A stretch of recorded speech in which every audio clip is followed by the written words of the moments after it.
तो आज की क्लास में हम लोग देखने वाले हैं ट्रैजेक्टरी का इक्वेशन, यानी प्रोजेक्टाइल को जब हम प्रोजेक्ट करते हैं तो जिस रास्ते से हो करके, जिस पाथ से हो करके फ्लाई करता है वह पाथ कैसा होता है।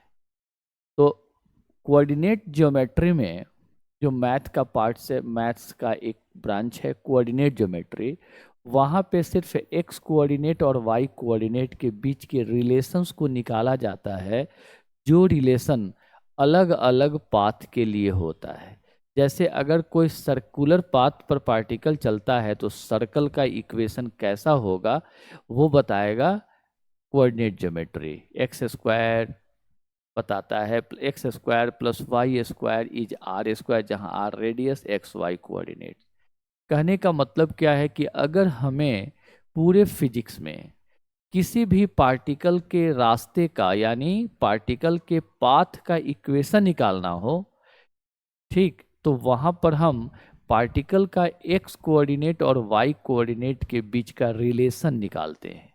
बस वही काम यहाँ भी हमें करना है कि प्रोजेक्टाइल का पाथ निकालना है, और पाथ का दूसरा नाम ट्रेजेक्टरी भी होता है।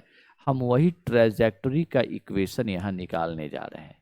तो आज हमारा न्यू टॉपिक है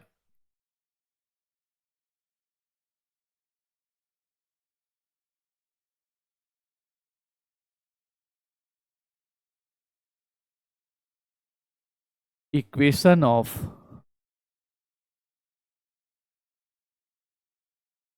ट्रेजेक्टरी ऑफ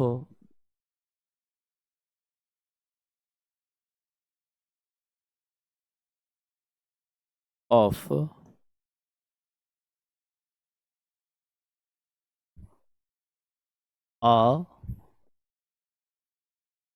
प्रोजेक्टाइल।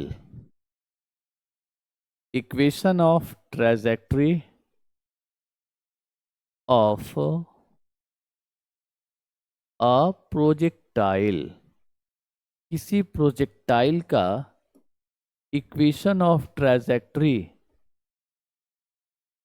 क्या होता है, ये हम आज चले देखने। आज का टॉपिक हमारा यही टॉपिक है। तो आइए हम स्टार्ट करते हैं इसको।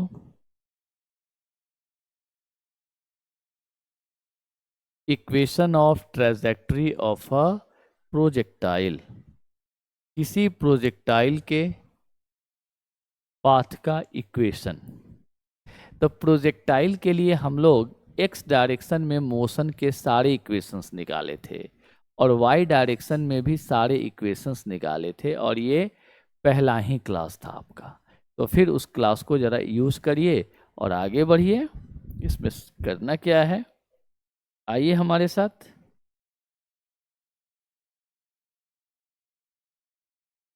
One minute.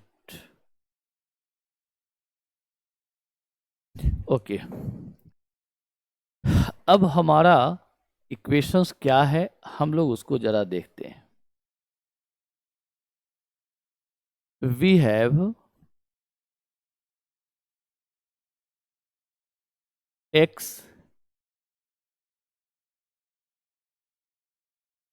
कोऑर्डिनेट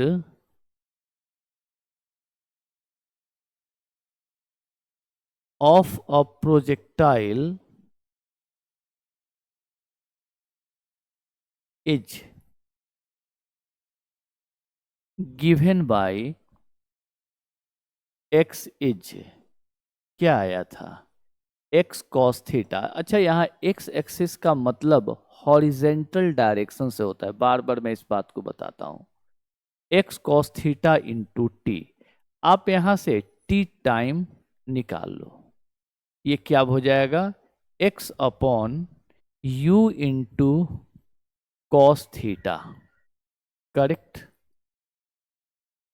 नाउ अब हम y का इक्वेशन लेते हैं। Now y coordinate of that projectile, जिसका x कोऑर्डिनेट दिया गया है, वह सेम टाइम t पर, जो t यहाँ यूज किया है, इसी टाइम पर y कोऑर्डिनेट का फॉर्मूला क्या होगा, ये निकाला हुआ है u sine theta into T minus 1/2 g into t square.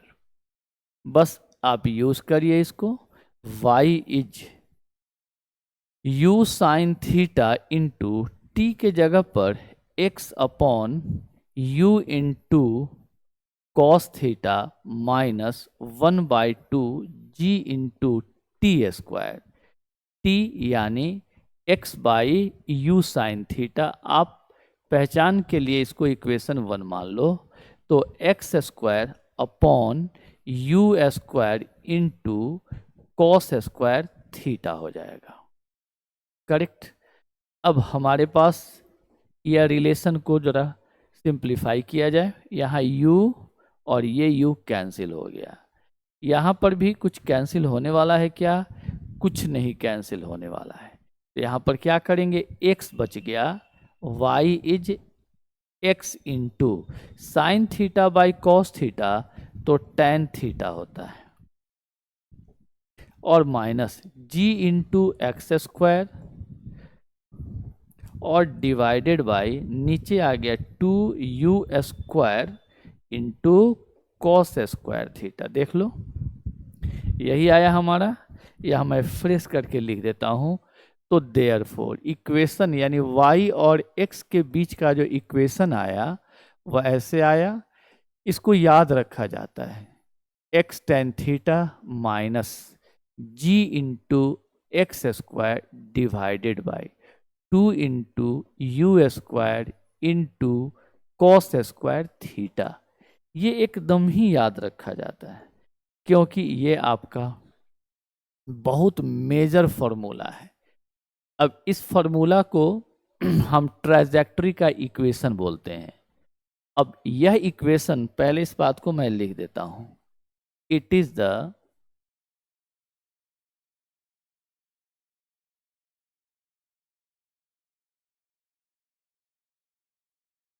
Equation of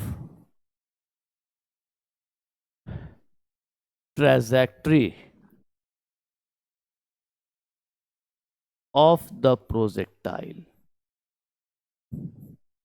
जिस प्रोजेक्टाइल को हम यू स्पीड के साथ थीटा एंगल पर प्रोजेक्ट किए हैं, उसी प्रोजेक्टाइल का यह कोऑर्डिनेट है, उसी प्रोजेक्टाइल का ये पाथ का इक्वेशन है। तो it is the equation of trajectory, मतलब होता है पथ, रास्ता। ट्रैजेक्टरी इसी को पाथ बोलते हैं। इसकी हिंदी क्या होती है? पथ या रास्ता। ठीक। तो यही समीकरण है प्रोजेक्टाइल के पथ का। अब जब आप कोऑर्डिनेट ज्योमेट्री पढ़ते हैं, जो भी मैथ्स के स्टूडेंट हैं सबको मिलेगा कोऑर्डिनेट ज्योमेट्री। अब जिनको नहीं मिलेगा वो बायो वाले होंगे, तो बायो वाले जरा इसको याद रखना पड़ेगा आपको कि ये एलिप्स का इक्वेशन होता है। सॉरी, हे भगवान, यह पाराबोला का इक्वेशन हो, सॉरी बेटा, यह पाराबोला का इक्वेशन होता है। इसको हिंदी में परवलय बोलते हैं। तो हम बोलेंगे क्या इसको, कि ये पाराबोला का इक्वेशन है, इसलिए हम इस बात को बोल सकते हैं कि एक प्रोजेक्टाइल यानी प्रक्षेप्य का जो पथ होता है, रास्ता होता है, वह पाराबोलिक होता है। उसका आकार पाराबोला की तरह होता है। पाराबोला की हिंदी होती है परवलय। तो पाराबोला की तरह उसका आकार होता है। तो आपसे ऑब्जेक्टिव में पूछ सकता है कि इसका पाथ कैसा होता है, तो आप बोल सकते हैं पाराबोलिक होता है। तो यहाँ पर इस बात को हम लोग लिख सकते हैं, क्या चीज़, कि it is an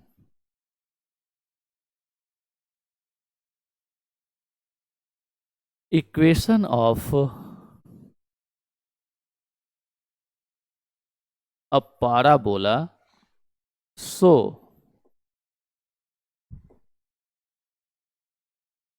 the trajectory of projectile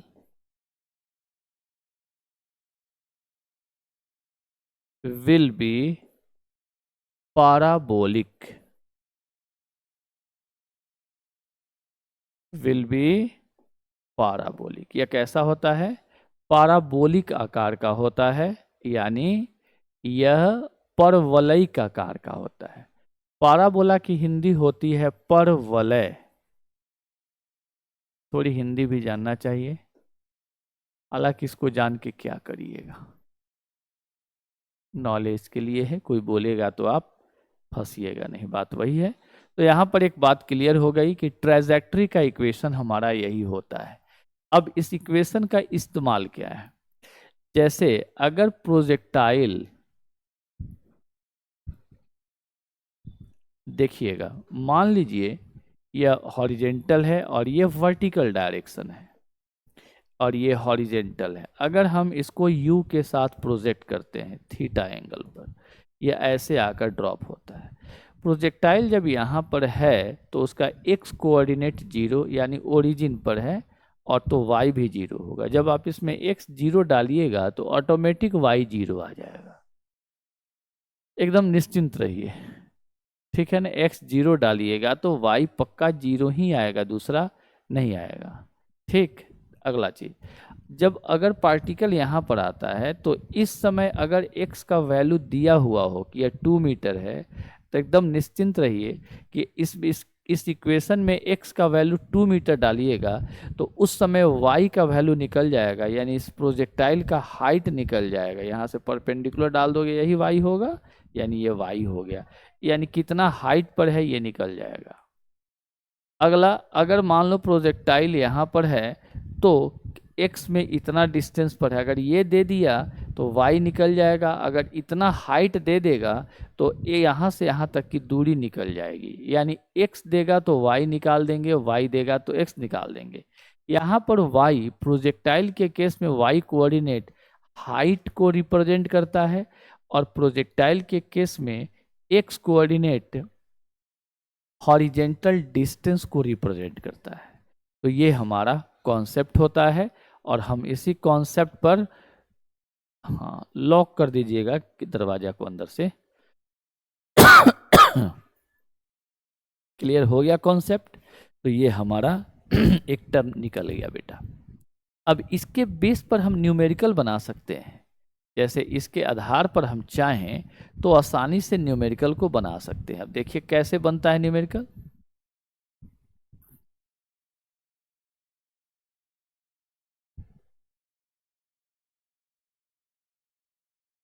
जैसे एक न्यूमेरिकल है आपके सामने, ये न्यूमेरिकल क्या कहता है आप देखिए। यहाँ पर इस क्वेश्चन का सॉल्यूशन देखिए आप, बिल्कुल उसी पर बेस्ड है। एक मेथड मैंने कल भी इस क्वेश्चन को बताया था, एक मेथड आपका क्लियर किया गया है।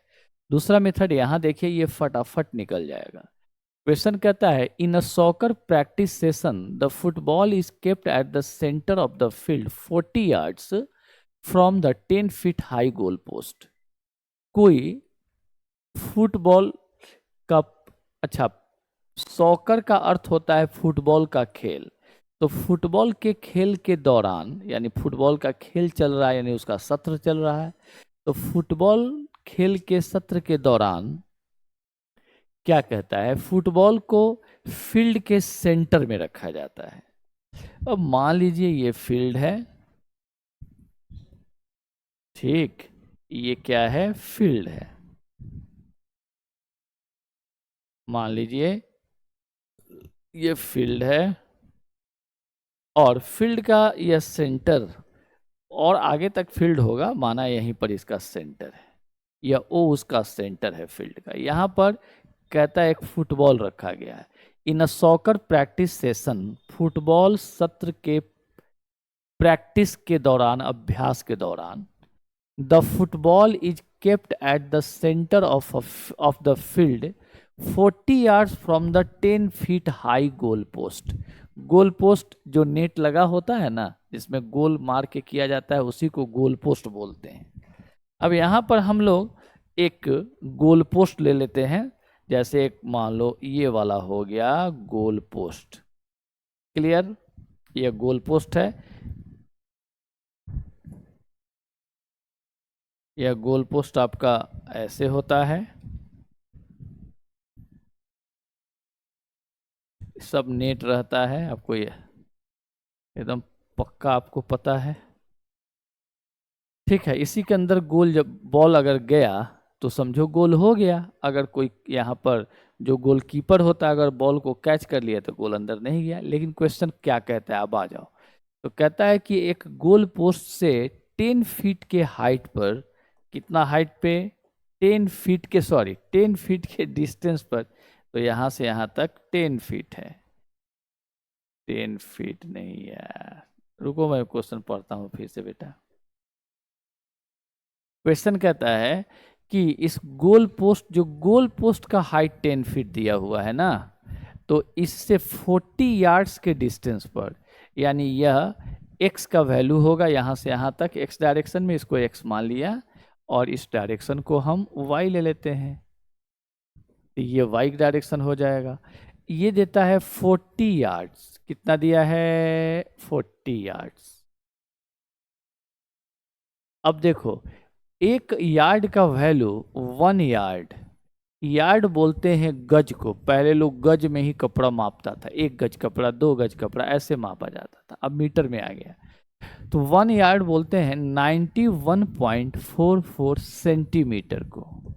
अगर आप इसमें 91.44 में 3 से मल्टीप्लाई कर लेंगे तो आपको पता है, अब सॉरी, रुको एक चीज मैं बताता हूं।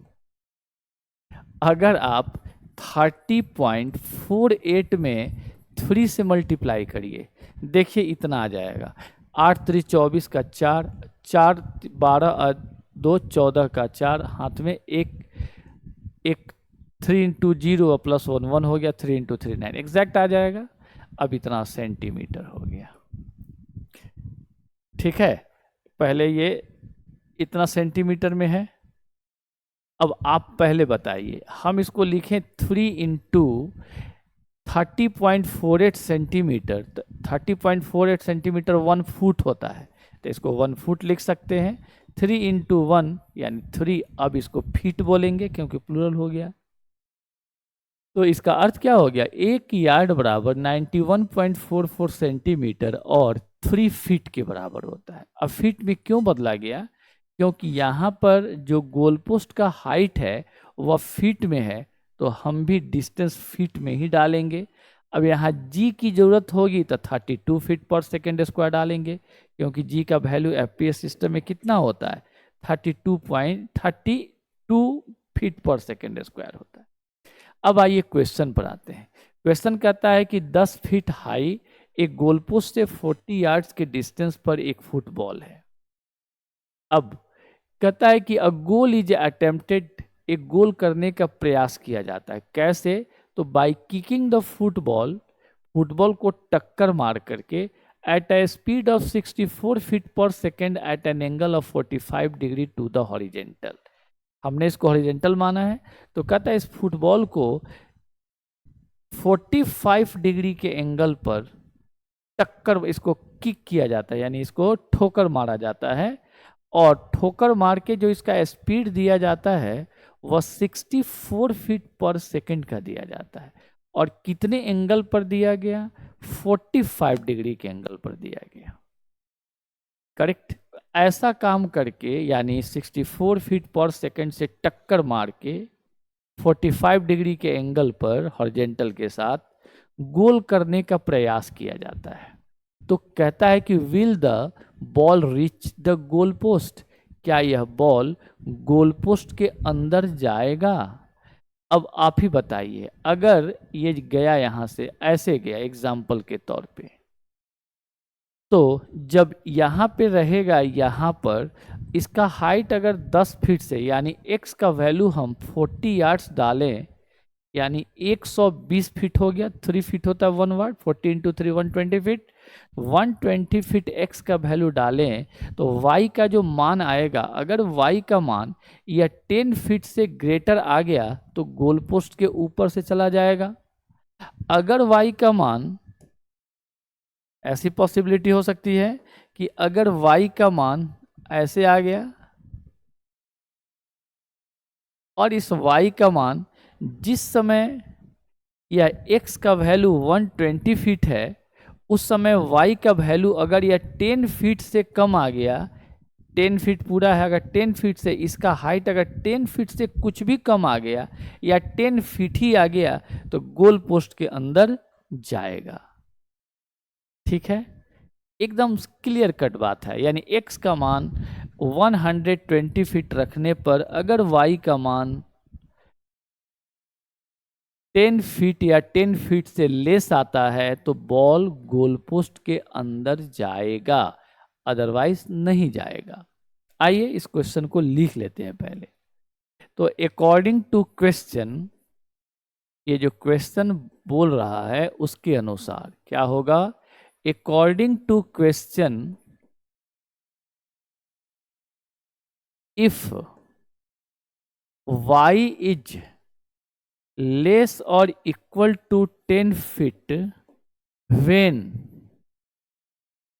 x is equal to 120 feet, then the ball will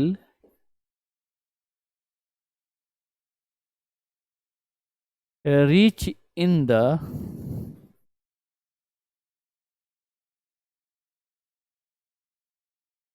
goal post. Then the ball will reach in the goal post. Clear? तो बॉल गोल पोस्ट के अंदर जाएगा। ठीक, तो हमें निकालना क्या है? x का वैल्यू 120 फीट रखने पर y का वैल्यू क्या होता है? तो हमारे पास ट्रेजेक्ट्री का इक्वेशन है ना x और y के बीच का, हम उसको यूज करेंगे। आइए यूज करते हैं यहाँ पर।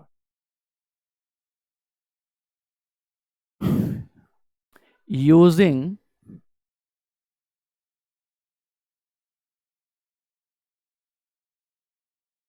Equation of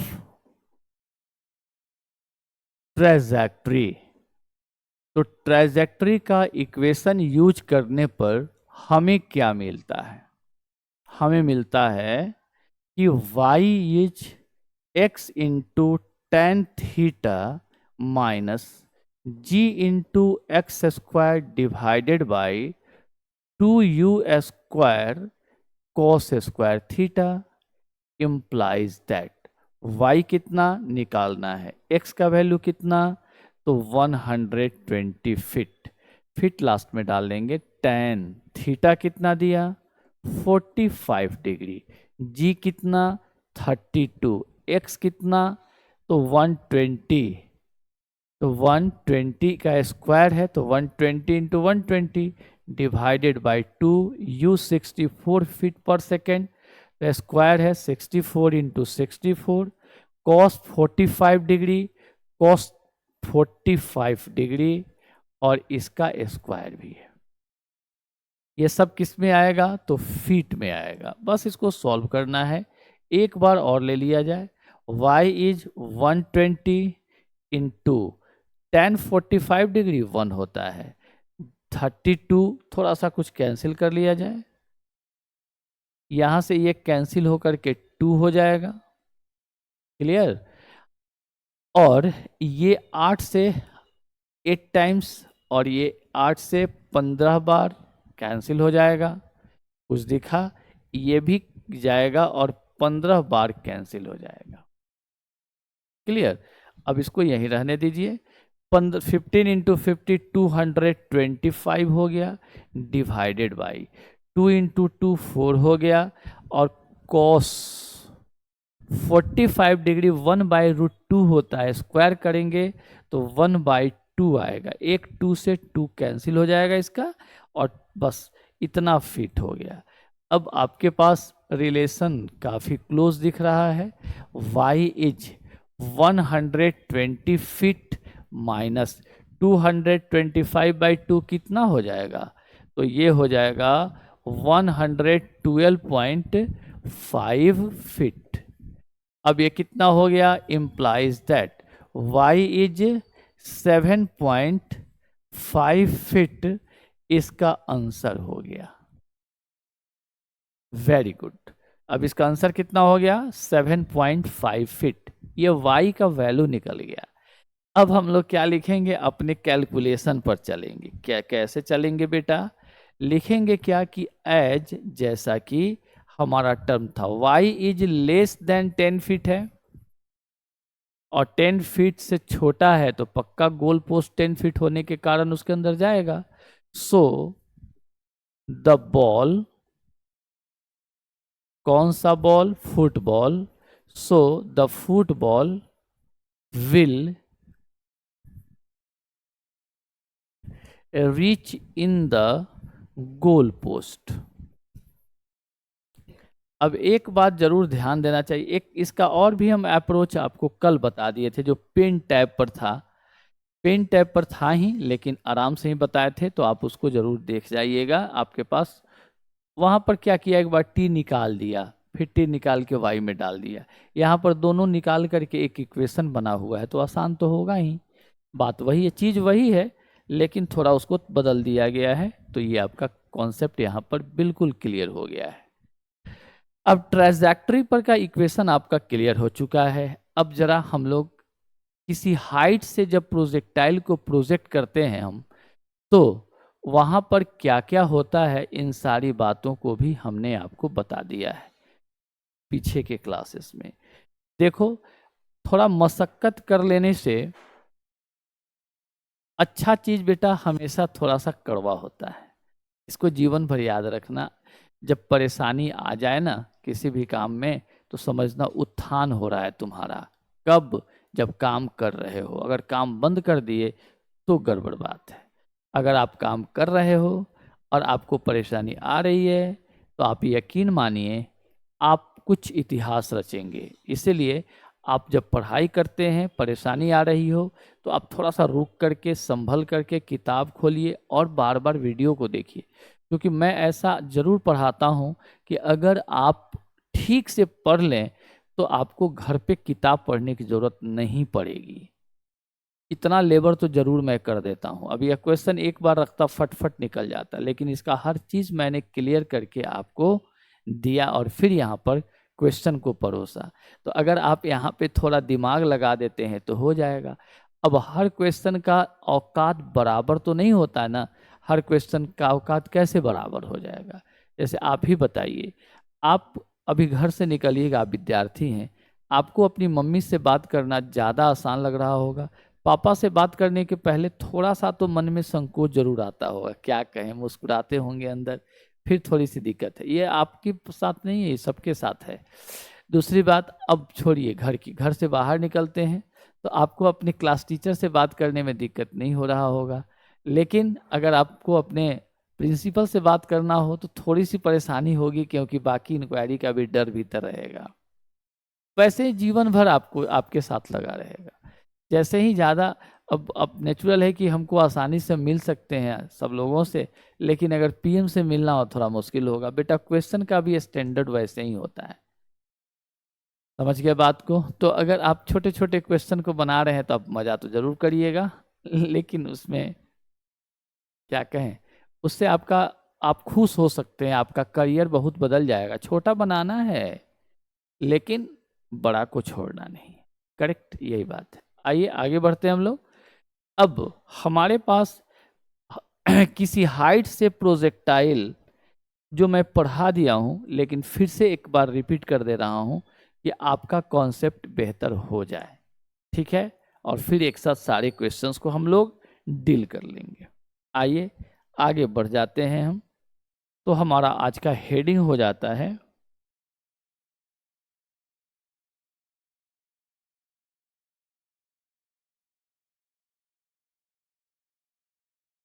projectile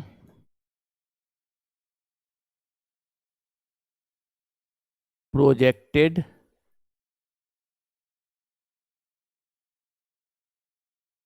from a height. Projectile projected from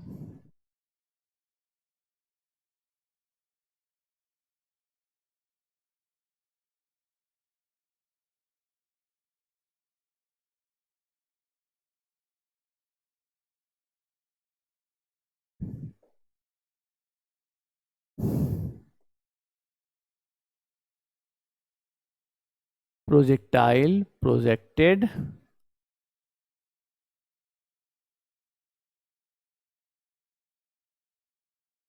projectile projected from a height.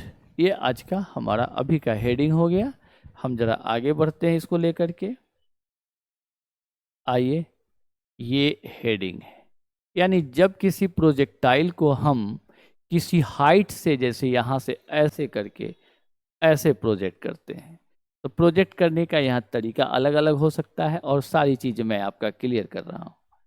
अब मान लो ये कोई टावर है, एग्जाम्पल के तौर पे ये कोई टावर है और ये ग्राउंड है। ठीक, हॉरिजेंटल सरफेस है, ये कोई टावर है और ये हॉरिजेंटल सरफेस है। हॉरिजेंटल सरफेस को हम लोग एक्स एक्सिस मानते हैं, मान के रखे अभी, और ये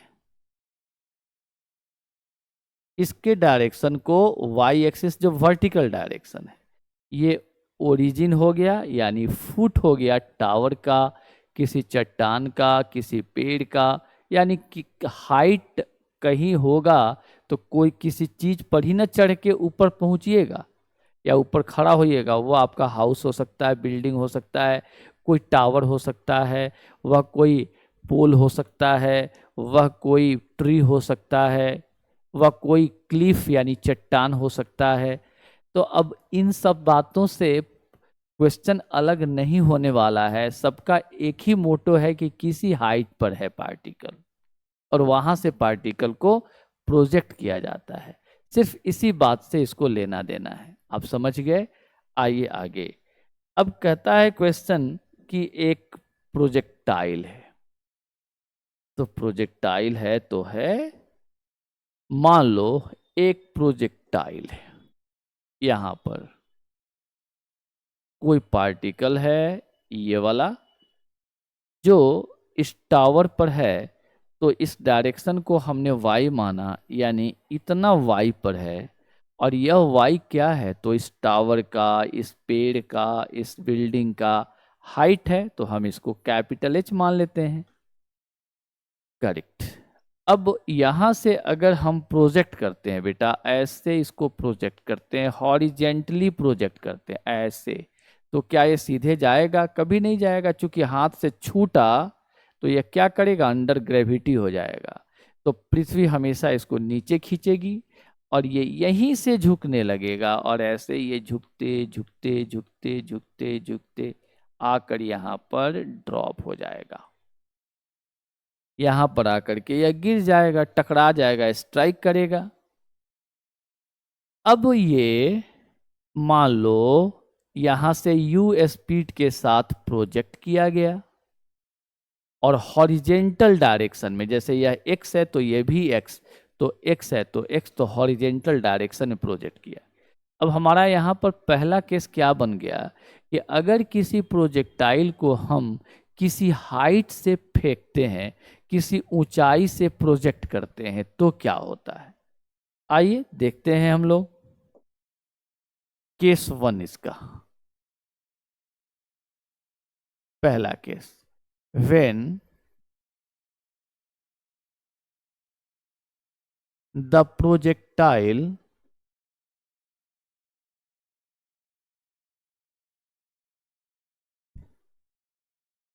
is projected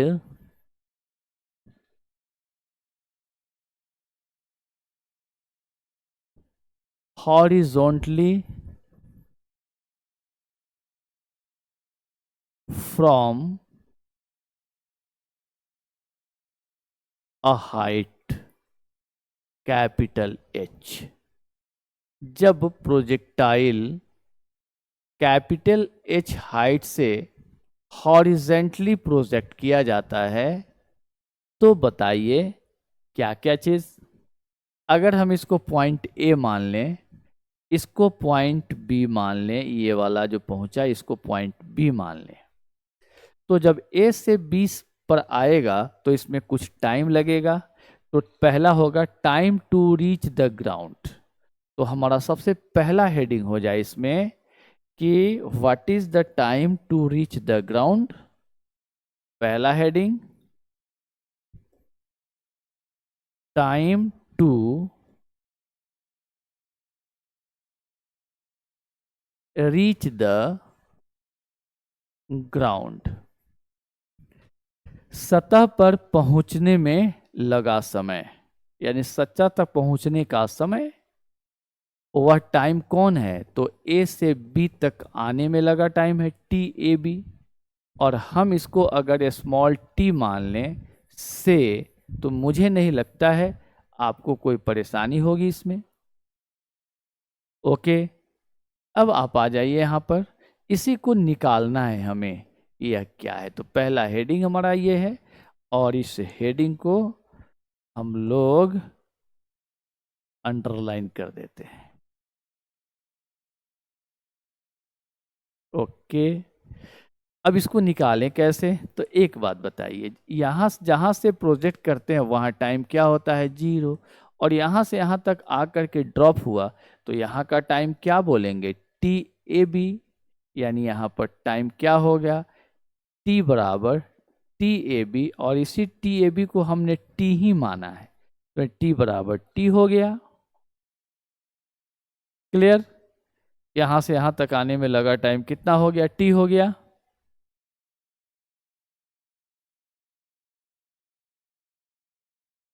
यहाँ से यहाँ तक का टाइम कितना हो गया? टी हो गया। करेक्ट। अब आके देखो बेटा, तो जब यहाँ से यहाँ आया तो इसका टाइम हमें निकाल लेना है। कैसे निकाले टाइम? तुम जरा देखो, इसके लिए हमें क्या क्या चीज लेना होगा। पहले, यह पार्टिकल मोशन अंडर ग्रेविटी है, तो जब मोशन अंडर ग्रेविटी होगा तो एक्सेलरेशन ड्यू टू ग्रेविटी, यानी इस पर जो एक्सेलरेशन होगा वह वर्टिकली डाउनवर्ड होगा।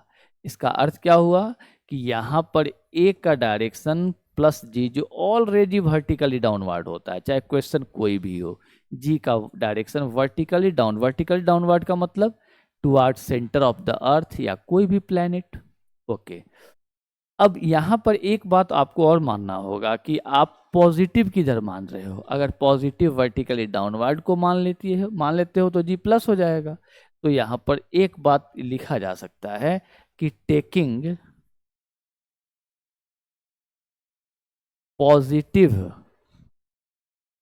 along वर्टिकली डाउनवर्ड, हम लोग पॉजिटिव किधर ले लें? तो वर्टिकली डाउनवर्ड में ले लेते हैं अगर, यानी पॉजिटिव को उदग्रवत नीचे लेने पर या लेते हुए वी गेट हम पाते हैं, आपके सामने पाते हैं। देखते रहिए, जब पार्टिकल यहाँ से यहाँ तक आया, ऐसे आया, यहाँ पर पार्टिकल था, यहाँ से यहाँ आया, तो उस समय उसका एक्स कोऑर्डिनेट यह डिस्टेंस और वाई कोऑर्डिनेट ये वाला डिस्टेंस, यानी यहाँ से यहीं तक वाई कोऑर्डिनेट हुआ इसका, जो कि नीचे पॉजिटिव है। अब फाइनली जब पार्टिकल यहाँ पर आया तो वाई एक्स कोऑर्डिनेट, ये पूरा इसका एक्स कोऑर्डिनेट हो गया, और यहाँ से परपेंडिकुलर डालेंगे तो यहाँ पर आ गया। अब वाई कोऑर्डिनेट, क्योंकि यहाँ से मेजर कर रहे हैं, तो यहाँ से यहाँ तक का डिस्टेंस क्या है? जो इसका हाइट है। तो इसका अर्थ क्या हुआ? जब पार्टिकल ए से बी पर आता है तो टाइम टी लगता है, और टी टाइम में इसका वाई कोऑर्डिनेट एच के बराबर हो जाता है। क्लियर? तो हम यहाँ पर ऐसे करें, वी गेट, जरा ध्यान से देखना, एट टाइम टी बराबर टी, वाई का वैल्यू क्या हो जाएगा? Capital H.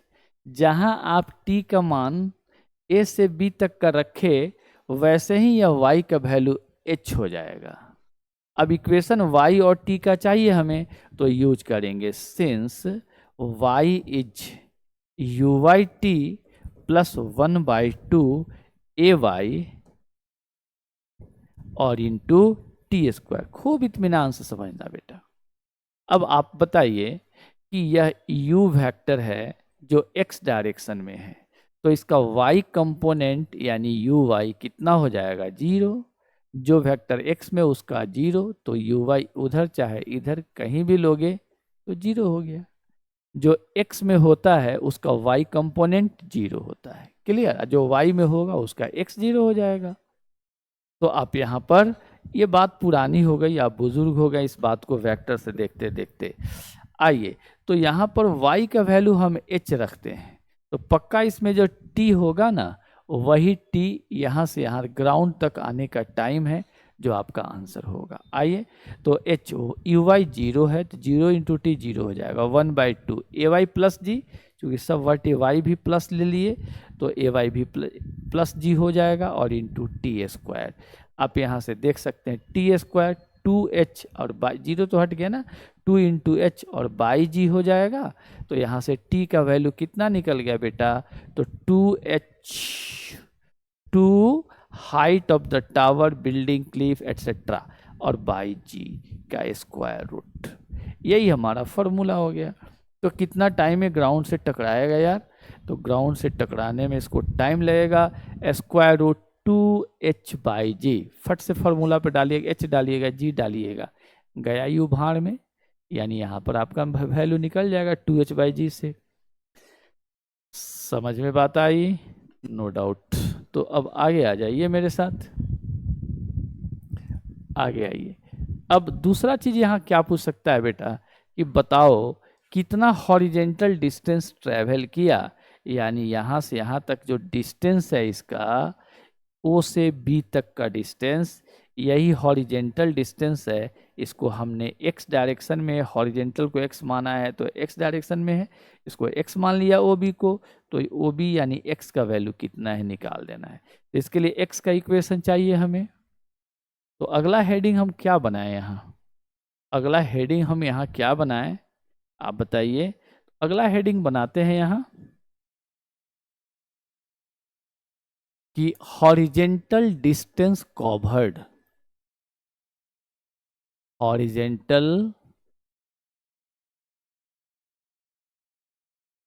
डिस्टेंस कवर्ड, यानी क्षैतिज दिशा में कितनी दूरी तय की गई, इस बात को बता दीजिए आप। हॉरिजेंटल डिस्टेंस कवर्ड, इसका वैल्यू, इसका हेडिंग डाल दिया। अब ये चूंकि हमें हॉरिजेंटल डिस्टेंस निकालना है, x है, तो x का फॉर्मूला डालेंगे। तो प्रोजेक्टाइल में x का फॉर्मूला क्या होता है, since x is ux into T और प्लस 1/2, 2 डायमेंशनल मोशन है, इक्वेशन 2D वाला ही डालेंगे। देयरफॉर x तो निकालना ही है, ux तो u, क्योंकि जो वेक्टर x डायरेक्शन में है उसका x कंपोनेंट वही होता है, और y 0, तो u और t निकल गया है। क्या निकला है t, जब a से b आया तब तो x कोऑर्डिनेट इतना हुआ, तो यहाँ से यहाँ तक आने में जो टाइम लगा वही t में x का वैल्यू इतना मिला। तो t का वैल्यू कितना है, वो स्क्वायर रूट 2h बाई जी, तो यहाँ पर उसको डाल दो स्क्वायर रूट 2h बाई जी, और प्लस 1/2। आप जानते हैं x अगर हॉरिजेंटल है तो ax प्रोजेक्टाइल के केस में वर्टिकल डायरेक्शन में, y डायरेक्शन में एक्सेलरेशन होता है, तो उसका x कंपोनेंट 0, तो ये 0 इंटू टी स्क्वायर, कहने का मतलब ये पूरा 0 हो जाएगा। तो देयरफॉर रिलेशन तो आ गया हमारा, x is u into square root 2h by g. बोलिए आया या नहीं? पक्का आ गया, ये हमारा इक्वेशन है।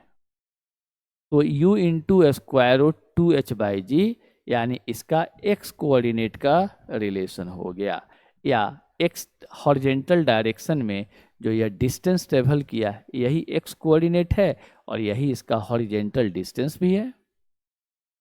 हाइट अब आपसे पूछेगा नहीं, चूंकि हाइट तो दे दिया है। दूसरा चीज अब आपसे पूछ सकता है इसका डिस्प्लेसमेंट बता दो, कि डिस्प्लेसमेंट कितना हुआ इसका। तो इनिशियल पॉइंट और फाइनल पॉइंट को मिलाने वाला जो स्ट्रेट लाइन होता है वो इसका डिस्प्लेसमेंट होता है। ये वाला इसका डायरेक्शन होगा ए बी। अगर इस डिस्प्लेसमेंट को डेल्टा एस वेक्टर मान लें हम, तो इसका मैग्नीट्यूड यानी इसका लंबाई क्या होगा? तो यह एक राइट एंगल ट्रायंगल है, तो यह दोनों साइड का स्क्वायर करके जोड़ देंगे और रूट निकाल देंगे। H square is p square plus b square. क्योंकि यहाँ एंगल दिया हुआ नहीं है बेटा, इसीलिए किसी को पी किसी को बी नहीं बोल सकते हैं। अगर एंगल दे देते हो तो यह पी और यह बी, अगर इसको दे देते हो तो यह पी और यह बी, उससे कोई फर्क नहीं पड़ेगा, दोनों का स्क्वायर करके ऐड ही करना है। क्लियर? इसीलिए यहाँ पर p square plus b square ना बोलकर क्या बोलिएगा? एच, ये पक्का एच है 90 के सामने, ये तो 90 है ही, 90 के सामने का साइड है, इस हाइपोटेन्यूज बोलेंगे। तो हाइपोटेन्यूज का स्क्वायर इज एक p square plus b square, यानी यह एच स्क्वायर प्लस ओ बी यानी एक्स स्क्वायर डाल देंगे, फट से निकल जाएगा। तो अगला हम टर्म बनाते हैं इसका डिस्प्लेसमेंट का। अगला टर्म क्या बनाया जाए? डिस्प्लेसमेंट का बनाया जाए, डिस्प्लेसमेंट। ओके ओके, तो हमारा अगला टर्म बनता है डिस्प्लेसमेंट। डिस्प्लेसमेंट यहां पर कौन है? यानी डेल्टा एस वेक्टर का मॉड निकालना है, जो स्ट्रेट लाइन ए बी है। एक बार देख जाओ, जो स्ट्रेट लाइन ए बी है, और हमें इसी ए बी का वैल्यू निकाल देना है। तो कैसे निकलेगा? तो in triangle O A B क्या होगा बेटा? ए बी का square is O A square और प्लस ओ बी स्क्वायर। देख जाओ, O A square plus O B square is A B square, square root कर देंगे तो देयर फोर ए बी क्या है? तो डेल्टा एस वेक्टर का मॉड है, यानी डिस्प्लेसमेंट का मॉड है। यही डिस्प्लेसमेंट निकालना है। तो इधर से स्क्वायर हटाएंगे तो स्क्वायर रूट होगा। ओ ए क्या है?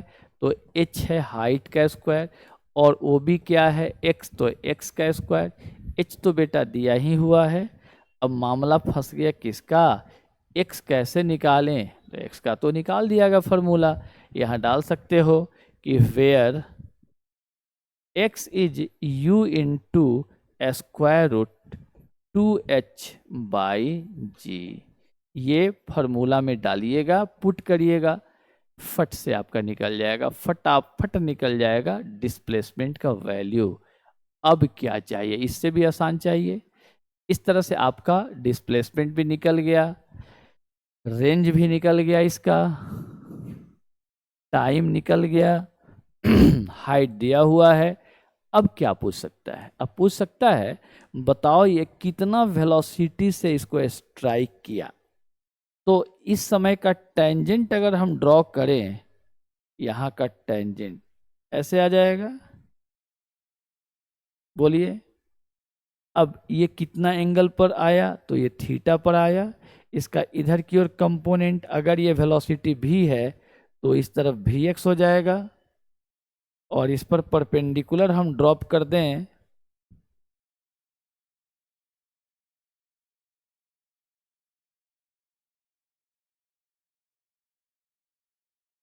तो ये भी वाई हो जाएगा।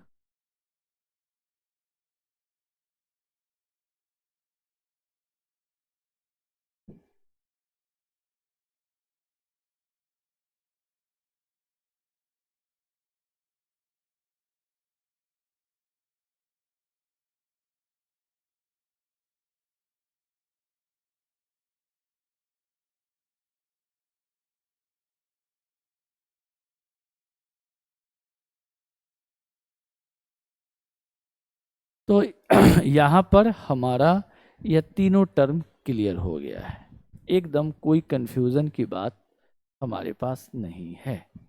गुड। तो स्क्वायर रूट 2h बाई सब कुछ निकल गया। अब एक चीज पूछ सकता है बेटा, इस वेलोसिटी यानी इसका जो वेलोसिटी है टेंजेंट इस तरफ आएगा, तो इस v का वैल्यू क्या होगा और इस v का डायरेक्शन यानी एंगल क्या होगा, ये दोनों पूछ सकता है। तो इसके लिए हमारे पास अब क्वेश्चन ये आता है कि बताइए नाउ अब एक क्वेश्चन ये डालेगा कि बताइए कि भी कितना है एंड थीटा कितना है। वह वेलोसिटी जिसके साथ ग्राउंड को स्ट्राइक करता है और वह थीटा जिस एंगल पर वो स्ट्राइक करके आता है, वो वाला एंगल, ये दोनों ही हम लोगों को देख जाना है। बस यहाँ पर तो यूज कर लेंगे, सिंस प्रोजेक्टाइल में v x is always equal to u x, therefore v x क्या हो जाएगा, तो v cos theta is u x क्या हो जाएगा, तो यू कॉस थीटा, जो यहाँ पर सिर्फ यू है। तो आपके पास यहाँ से भी निकल जाएगा you upon cos theta. Clear हो गया। अगर थीटा दे देता है तो यू पता रहने पर आप भी का वैल्यू निकाल देंगे। एक अप्रोच तो ये पहले हो गया। दूसरा और देख जाइए, एक फॉर्मूला जो हमने बताया था कि भी स्क्वायर ई जब ऊपर से नीचे आता है तो 2u² प्लस 2gh, ये ऑलवेज लागू होता है। तो देयरफॉर यहाँ पर हमारा भी का स्क्वायर हो जाएगा, u दिया हुआ है प्लस 2g और h कैपिटल H है। आप यहाँ से भी कलेक्ट कर सकते हैं तो थीटा आराम से निकल जाएगा।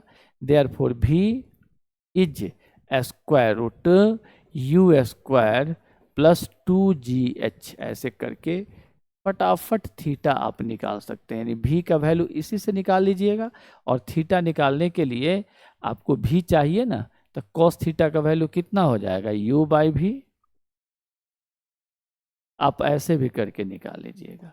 और भी इसके मेथड्स हैं, काफ़ी मेथड्स हैं। अब न्यूमेरिकल का सेशन स्टार्ट करने पे सब आपको मिल जाएंगे। तो आज का क्लास आपका यहीं पर ओवर होता है।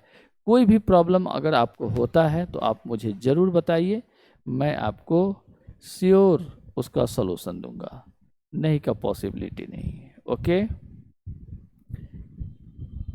गुड। तो आज का क्लास आपका निकल गया और जो भी स्टूडेंट्स हैं वो कल से क्लासरूम ज्वाइन कर लेंगे। Thank you.